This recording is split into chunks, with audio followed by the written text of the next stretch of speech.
Абай Құнанбайұлы. Ақыл, қайрат, жүректі бірдей ұста, сонда толық боларсың елден бөлек. Уайымсыз салғырттық деген нәрсе бар.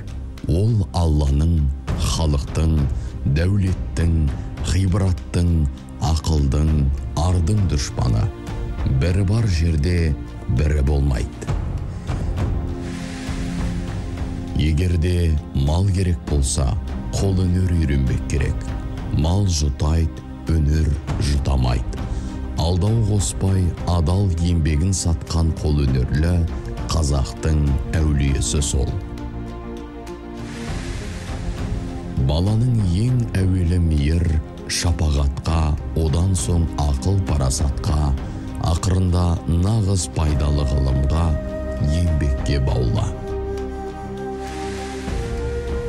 Тегінде адам баласы адам баласынан ақыл, ғылым, ар мінез деген нәрсемен оздым ғой, демектің бәрі бекер.